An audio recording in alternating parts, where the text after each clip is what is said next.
وہ مہینوں گنتی سوچے، سالوں گنتی سوچے، بڑے بڑے دینداروں سے مشورہ کرے، علماء سے مشورہ کرے، مفتیان سے مشورہ کرے، محدثین سے مشورہ کرے کہ مومن کی سب سے بڑی آرزو اور تمنا کیا ہو سکتی ہے، تو اس سے بڑی تمنا نہیں ہو سکتی مومن کی کہ اللہ کے رسول کا پڑوس جنت میں اسے مل جائے۔ وہ کائے پر ہے میرے بھائیوں؟ یہ بچوں کی پرورش کے اوپر۔ جب آپ نے یہ حدیث بیان فرمائی تو ایک صحابی کھڑے ہوئے کہ اللہ کے رسول کسی کو 3 بیٹیاں نہ ہو، 2 ہی ہو، کہ 2 کے ساتھ بھی وہی معاملہ کرے تو وہ بھی میرے ساتھ میں ایسے رہے۔ پھر ایک اور صحابی کھڑے رہتے اللہ کے رسول 2 نہ ہو، 1 ہو، کہ وہ بھی بچی کی پرورش کرے ویسی، تو وہ بھی میرے ساتھ میں ایسے ہی قریب ہوگا جیسے یہ 2 کیا۔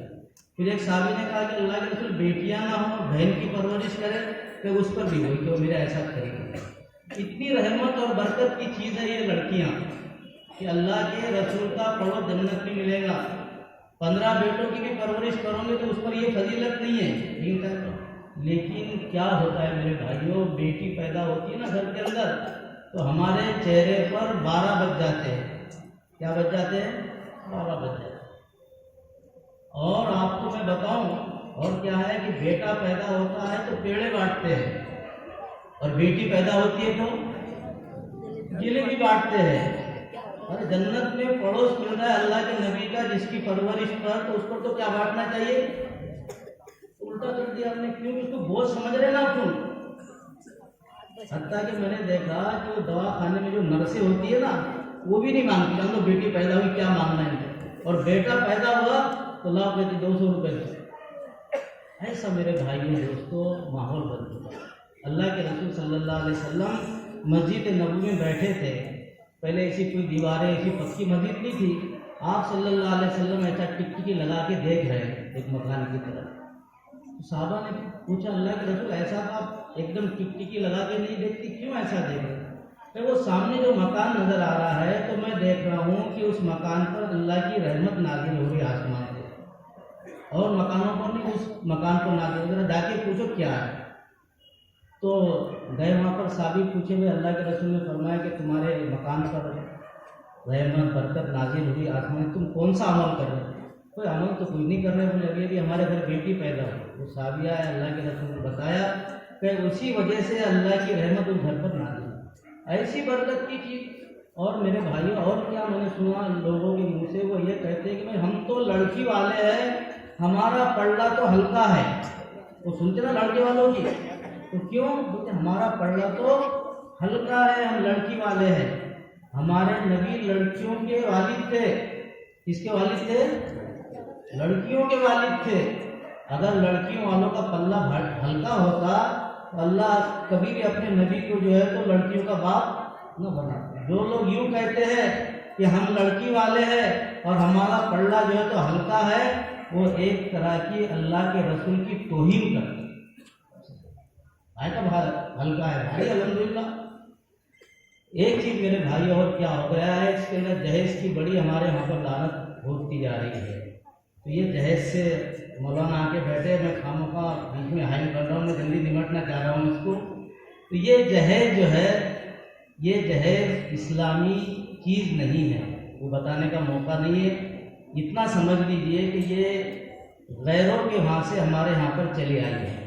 غیر مسلموں کے وہاں پر بچی کو میراث میں سے حصہ نہیں دیتے ہیں تو وہ شادی کے ٹائم میں کچھ دے دلا کے نمٹا دیتے ہیں۔ ہمارے وہاں بچی کے لیے، لڑکی کے لیے میراث کا حصہ ہے، قرآن نے اس کا حصہ بتایا ہے۔ ہم میراث نہیں دیتے، تھوڑا بہت جہیز دے کے نمٹا دیتے ہیں اس کو۔ تو یہ جہیز کی وجہ سے کیا ہو رہا میرے بھائیوں کہ غریبوں کی بچیاں لاکھوں کی تعداد کے اندر گھروں کے اندر بیٹھی ہوئی ہے، نوجوانی کے عالم میں سسکیاں لے رہی ہے۔